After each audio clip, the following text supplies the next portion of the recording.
Jefferson Davis Highway, north of Richmond, Virginia. We passed more plow trucks broken down on the side of the road than that were plowing. I'll never knock the roads back home again.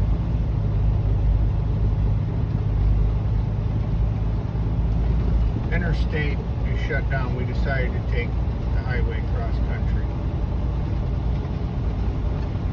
We are moving faster in the interstate. They didn't have no information on their billboards across the top of the interstate. So there it is, just jam-packed, solid full of people that are going to be stranded tonight. The water will soon freeze. And like these potholes here, it'll be worse tomorrow morning than it will be this morning.